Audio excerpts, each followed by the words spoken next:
A wiry roustabout removed his sweat-soaked cap and mopped his brow. "She's a beauty, ain't she?" "Yep, she sure is." Hank Webb didn't know the man, but he shared the sentiment. His 8-man hammer gang had pounded on the tent stakes in perfect rhythm, each sledge landing 1 second apart. More than a square mile of canvas had been rolled out, its sections laced together with rope. Elephants, their ears flapping under the heat of the relentless July sun, had strained in their harnesses to pull up the big top. The Ringling Brothers and Barnum and Bailey's circus tent had risen to life like a hot air balloon shot with helium. American flags topped each center pole and undulated in the late morning breeze, causing a lump in Hank's throat. The 1944 outdoor season had started on June 6th, the very day Allied forces stormed the beaches of Normandy. Those men hadn't sacrificed in vain, because American life still thrummed. In Hartford, its heartbeat sounded like Midway barkers, the laughter of children, and the trill of the steam calliope.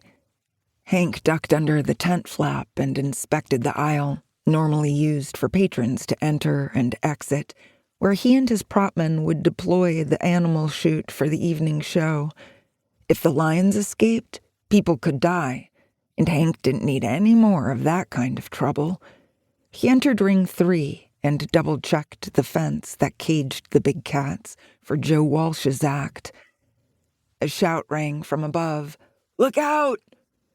The warning came too late, and Hank didn't have time to jump aside. A 50-pound spotlight tumbled from the center pole and thudded in the sawdust at his feet. Broken glass shimmered and sprayed everywhere. "Hey, you look out!" Hank sheltered his eyes with a hand and glared at Russell Siegel, the klutz who descended from his 48-foot perch. He stalked to the base of the ladder and confronted the newbie crewman.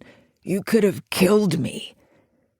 Russell claimed to be 18 years old, but Hank doubted it. The boy had giant muscles, but a puny brain. He should have attached a safety line to the heavy unit while rigging it. A reckless, dangerous failure, and not his first. Halfway down the ladder, Russell called, "Sorry, it just got away from me." When the boy got both feet on the ground, Hank would wallop him good. But Eddie Vermeer, chief electrician and boss of the roustabouts, beat him to it, delivering the boy a sharp slap to his left cheek. Only 2/3 Russell's size, Eddie more than made up the difference with orneriness. Russell massaged the reddening handprint, but stood straight and narrowed his eyes. At least he was smart enough not to say anything. 1 week. That's all it had taken for Russell to exhaust Eddie's patience. Most able-bodied men were overseas, crawling through Normandy's hedgerows and dodging Nazi bullets. Labor shortages had forced the hiring of townies who didn't have a clue what they were doing. Eddie was so hard-pressed he'd even hired a well-built teenager who didn't have the sense God gave geese. Eddie jabbed a bony finger in Russell's chest.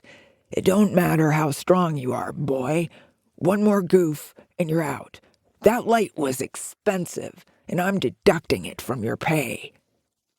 A group of men huddled together to watch Eddie's outburst with the enthusiasm of servicemen at a Rita Hayworth movie.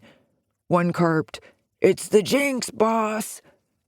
Once the taboo on the forbidden sentiment was broken, others chimed in, "Cursed! Haunted!" One crewman, his shoulders muscled from back-breaking work, but his belly swollen by too much drinking, leaned against a quarter pole and pulled out a cigarette. "Anybody got a light?" Russell whipped out his Zippo and sparked a flame. Eddie knocked it to the ground and stomped the daylights out of it before the sawdust started to smolder.